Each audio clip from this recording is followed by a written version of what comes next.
I T exports کی بات کرتے ہیں تو اس میں 2-3 چیزیں جو ہیں وہ ہماری بیس لائن ہیں جہاں پہ ہماری کوشش ہوتی ہے کہ ہم سپورٹ کریں.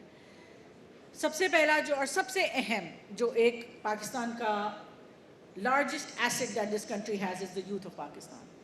ہمارے 60% بچے اس وقت 30 سال کی عمر سے کم ہیں اور ان کی امپلائمنٹ, ان کی پروڈکٹیوٹی, ان کی skills training is the core and is at the heart of what we do. ہمارے تمام انڈیکیٹرز جو ہمارے ایکسپورٹ کے ہیں یا جو ہمارے روڈ میپس ہیں they based on the availability of the human resource capital.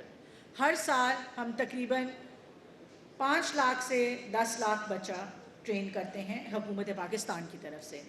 As we speak 3 lakh بچے ڈیجی اسکلز میں اس وقت ٹرین ہو رہے ہیں. 3 لاکھ دسمبر میں شروع کر دیں گے. اس کے علاوہ 5 نئے پروجیکٹس جو ہیں اسپیسیفکلی اسکل ٹریننگس کے Pakistan software export board اور اگنائٹ جو ہے وہ رن کر رہا ہے. ہماری کوشش ہے کہ اس سال کے آخر تک ہم قریب 1 million young people 10 lakh young لوگوں کو کسی نہ کسی مد میں ڈیجیٹل اسکل سے انیبل کریں اور ایکو سسٹم کا حصہ بنائیں.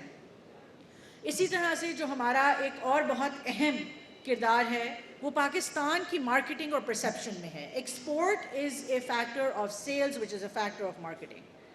پاکستان کی گلوبل پرسیپشن, پاکستان کی marketing is something that we take very seriously. اور اسی کا نتیجہ ہے کہ پچھلے سال ہم Pakistan software export board, Ignite, TDAP ہمارے ساتھ مل کے ہم نے تقریباً 20 ممالک میں 500 سے زائد کمپنیز کو ایکسپوجر دیا, ان کو انڈسٹری سے ملوایا. آنریبل پرائم منسٹر پوری لیڈرشپ جس ملک میں جاتی رہی وہ ٹیک انڈسٹری کی بات کرتی رہی. پرسوں لنڈن سے ہمیں نوٹ آیا ہے کہ جو سعودیہ کا پیکٹ ہوا ہے اس میں آئی ٹی جو ہے ایک کور ایلیمنٹ ہوگا انویسٹمنٹ اپرچونیٹیز تیار کریں. So every where that the Honorable Prime Minister goes, that the Field Marshal goes, that our leadership goes, ہمارے Finance Minister, ہمارے Deputy Prime Minister, everywhere these people go, they're talking about tech as an industry and as a core pillar of Pakistan's economic development.